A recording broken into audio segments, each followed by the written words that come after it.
1, 2, 3. Welcome back to my channel. Again, I'm here with my one and only guest, my husband, Sebastian. And today we're going to, as you can see on the title, tell our long-distance relationship story.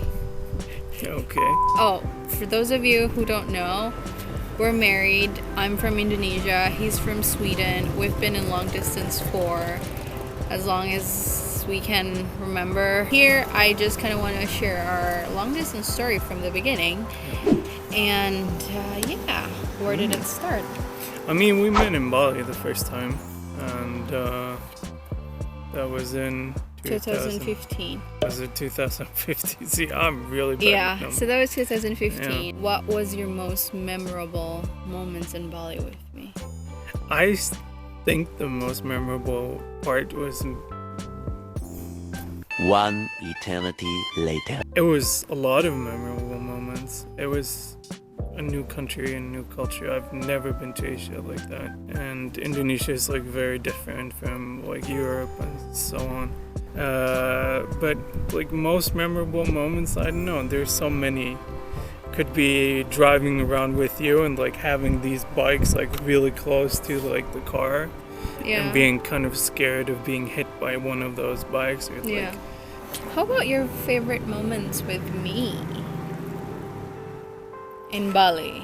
being in the monkey force was fun. Oh, Because you can literally be with the monkeys, like I think I'll try to find the pictures and I'll insert it here somewhere. So we went to the monkey forest in Yeah. Ubud, Bali. yeah. It's a forest where like there's wild monkeys everywhere, and And it turned out that you were more scared of the monkeys than Yeah. I was. Yeah. I didn't even know that. But I was wearing a dress, so I was afraid that the monkey will go up, like Yeah. in my dress. So yeah, no. Yeah. Fast forward to 2017, it was my turn to then visit him to Sweden, and I went and visit him in Sweden in July 2017. So you can imagine, like the first time we met, it was 2015, and we kept in contact, Skype, WhatsApp, Yeah. whatever, email. And I mean, we turned out, we decided we like each other, and we sort of pursued the Yeah. relationship online after.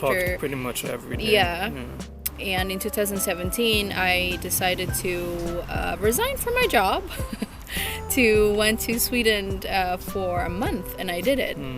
You had already been accepted to Chevning at that time, hadn't you? Right. So the story is, we're getting more serious in the relationship, as in like we were like, okay, like let's really do a proper relationship. And in 2017, a fly.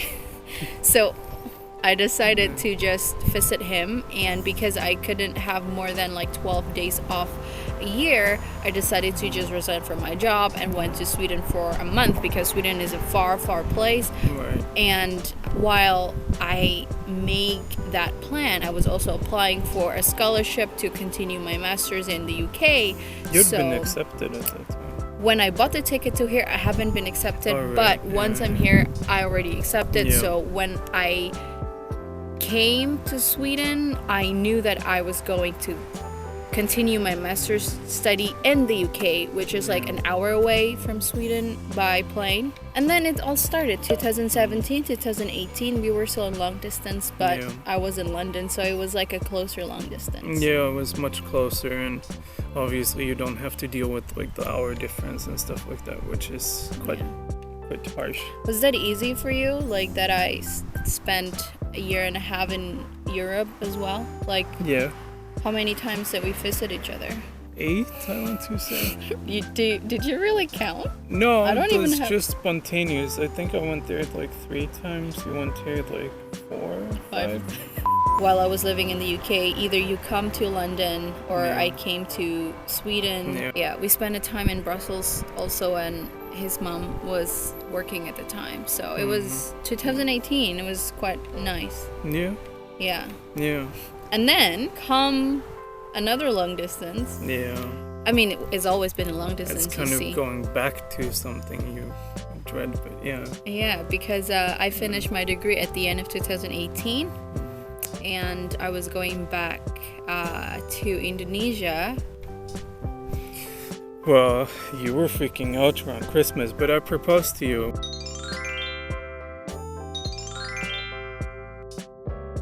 In London.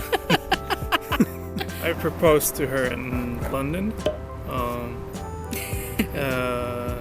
Yeah. Aww, We had it's so nice. we had a photo shoot with 2 of her friends. Yeah, just because I want to commemorate, that, I was in London, and I wanted to have like some sort of proper photos of us. Yeah, so I decided to propose because I felt it was the best time to do it when we had 2 quote-unquote professional photographers with us. It's the first time I met your parents too. That's true. Great. That's an important milestone. It was very intimidating because I proposed to you when my parent was in while London. I was living with your parents and you in London. That was the first time he met my parents. Well, I met his parents back in 2017, so I met his parents first. Yeah.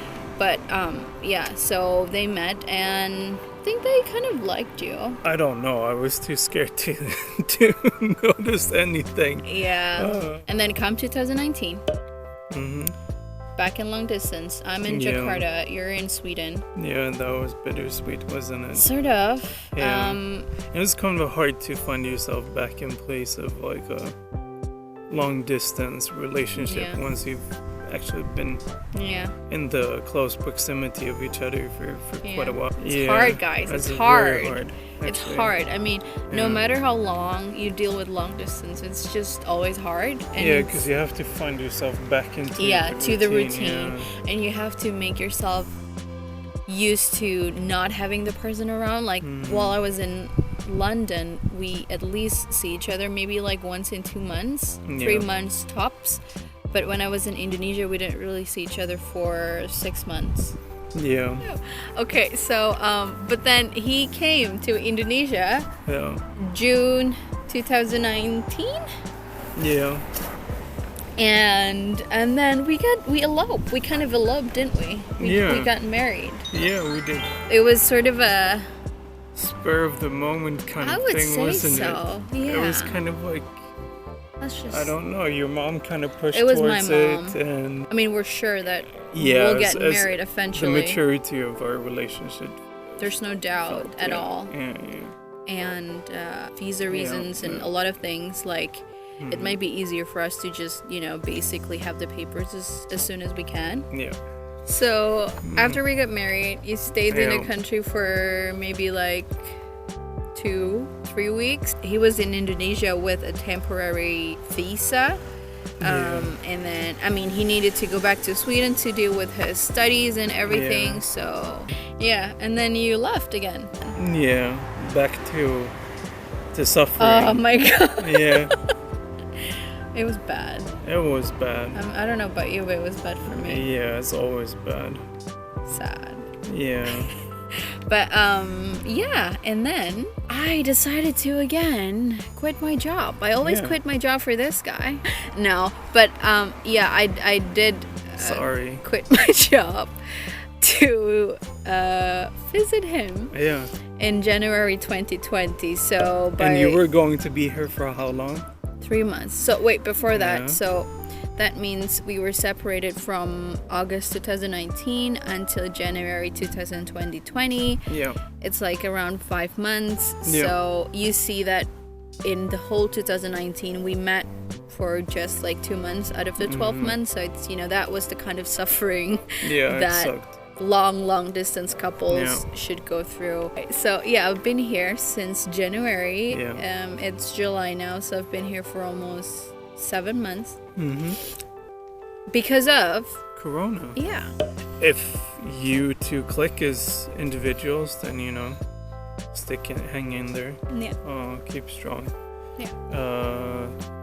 The benefit, I guess, well, if you want to call it the benefit of a corona pandemic, is that it pushes things to the edge and you figure out if the person you're with is actually the person you really want to be with. That's true. Even if you're not in a long distance relationship, maybe you're wife or husband is driving you mad, or your girlfriend. Because you're locked inside. Because you're locked in. Divorce rates are climbing. I heard. Yeah. But I mean, yeah, people should be happy. Yeah. There's always a way at the end, I guess, and we're still figuring out our end of this long distance. I mean, even though we're very lucky we're together now. Of course. But yeah. Just, let's just be hopeful, and I hope you're safe, and I hope you enjoyed this one. Don't forget to subscribe and like my video, and I'll see you on my next video. Bye guys.